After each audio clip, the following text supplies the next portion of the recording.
Hello, I wanted to start this video slightly differently with a slight introduction of the circumstance under which I'm making this video. In my non-channel format, Tanya is originally from Ukraine, and I spent a lot of time contemplating and thinking and evaluating the current situation in the country, allowing the force of the change in this circumstance to sway the emotional pendulum into a form of human duality, obviously in the hopes of hoping for an outcome of a certain nature. And so a lot of times was spent thinking, contemplating, feeling, crying. And in those times, the human nature of desire for peace obviously shines itself through. And so in this video, I wanted to address the nature of us being human, the nature of us being ourselves, desiring outcomes or desiring for outcomes not to take place, and what that actually means in regard to the larger whole of what it means to be human, what it means to want things to or not to go a certain way, allowing that to then sway your personal outlook on life.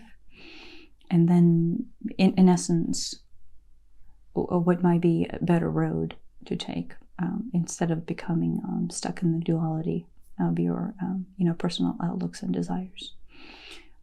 So, to begin with, step one is the mere nature of assessment, the mere nature of diving into a desired outcome. It signifies your personal adaptation into the world of duality, into the world of good and bad, into the world of outcome that you would judge under a certain light.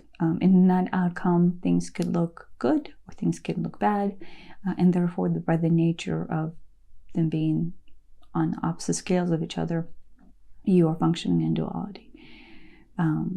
The world itself right now is designed to function in that duality. Everything that you have and designed around you is, in fact, that duality of self. So it is a natural and a very comfortable place to be.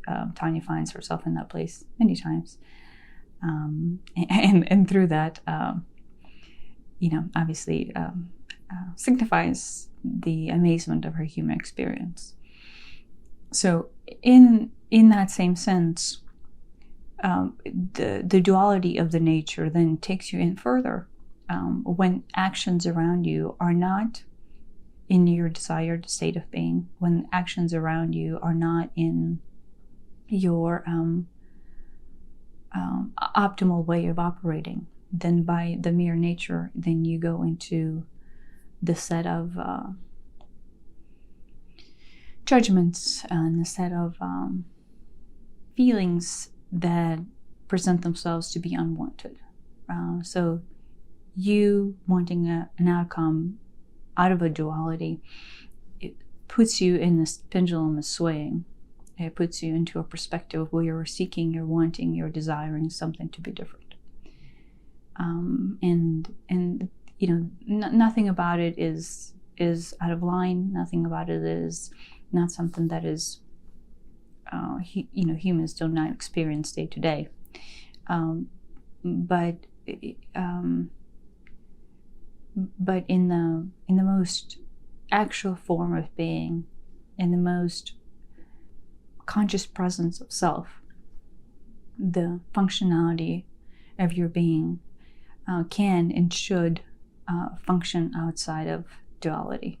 The mere nature of you being here, having a human experience, pushes you into duality, or allows you to dive into duality. But the enlightened self would in fact function outside of it.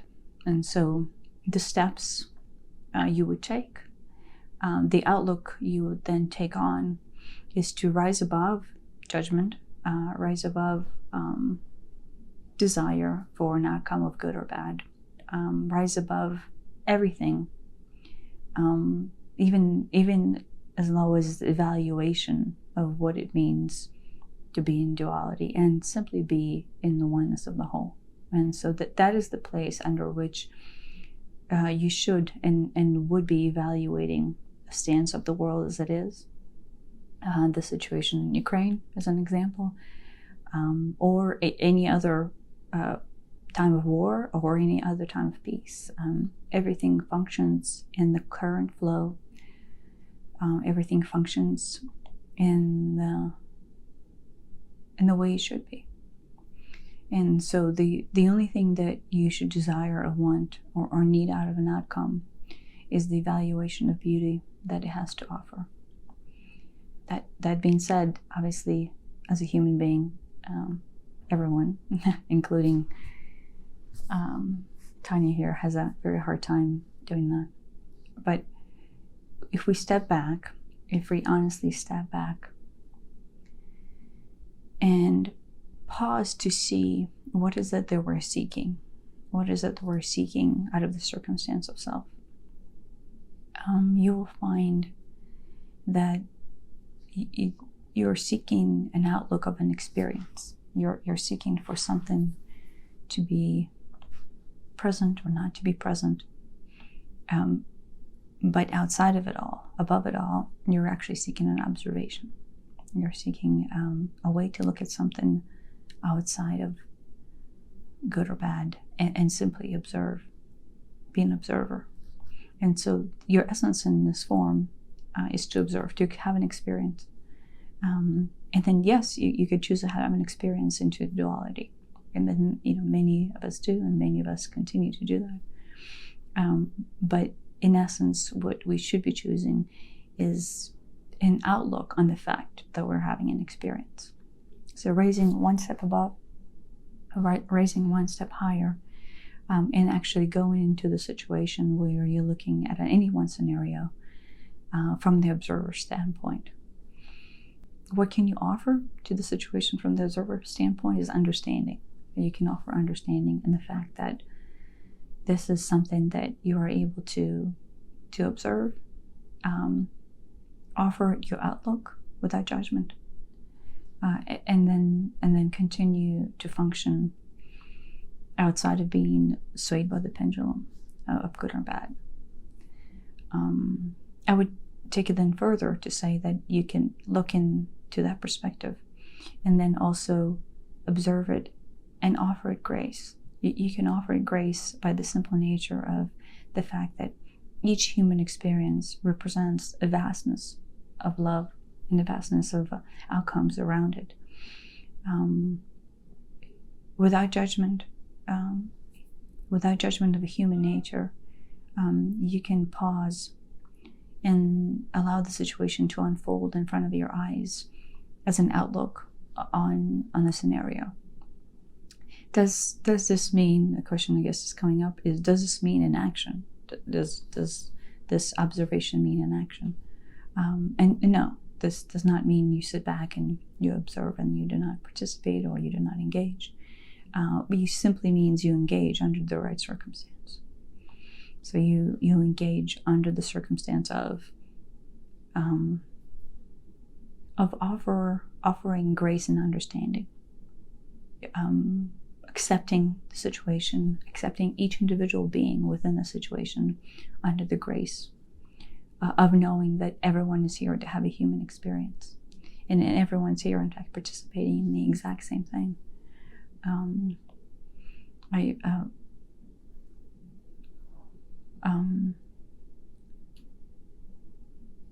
It would be hard to continue to live in the world where you're seeking enlightenment and still functioning in the state of judgment. So in the state of dualistic interpretations of human life as is. And so I invite you to function outside of judgment, to function outside of desire for outcomes, to function outside of duality, and simply surrender into your grace of being present, in love.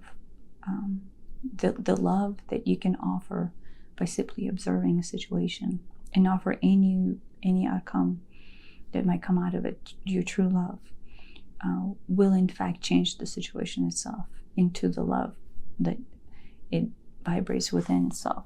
So within us is the nature of ourselves in love. And when we step back and disqualify our judgment, when we step back and stop judging, when we step back and stop desiring something that is not our place to desire, we can simply say the situation is perfect as is. It is perfect through love, and it is perfect in the mere nature of being present at this moment. And so I ask for you to find love and beauty within everything around you. That is the ultimate outcome of any situation, is if you find love within any situation, if you find beauty in the most ugliest form that you might perceive as ugly, being in the sense of duality, then you are in fact offering the situation a chance to be love. And you will be offering a chance for the situation to transform itself into the love that you already see it possessing within it. And so, to extend to this situation in Ukraine, you would simply offer love and an understanding that things are unfolding at the most perfect pace and the most perfect way possible. As hard as it to say for a human being in the human form, you would simply look at it as love. What's happening is love. What's happening is a reflection, multitude of reflections of love. And the only thing you can offer it back is love. Do not offer a judgment. Do not offer a desire to sway the outcomes of its proceedings. You can simply offer it love. And if each one of us, Tanya included, if each one of us steps back and looks at the situation, or any situation, forward or back, within the love that it has to offer, then the only situations that we presence are the situations of love. The transformation happens in the shift of the observer. So your shift is the only thing that is needed for the outcome to be of love. It is not the change of outcome. You're not changing the course of action. You're not judging the course of action. You're not putting categories of good and bad around any parameter. You're simply seeing the beauty and love in all, and naturally raising above, and then beauty and love will come shine within it. So it is not complex. There's no need to grieve. There's no need to take action, protest, highlight, talk. The simplicity is in the centering of a human being, centering of a human nature, and realizing that love exists in every moment possible.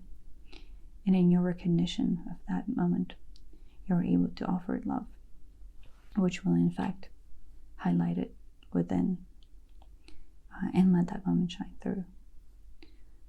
The contemplation of self that you can go on and on and on with puts a burden on your body, and it puts a burden on your soul, puts a burden on the energy of you as the being. It then further extends obviously into everything around you, and then everything around you is burdened with the idea that things should be different, with the idea that things deserve to be different, need to be different. Their radicalism then extends out, and the whole world, could find itself being radical to the form of duality. So allow the recognition of what that duality carries. Duality propagates more of itself. it propagates more of everything that is already happening out there. So rise above it. Rise above it and offer it love.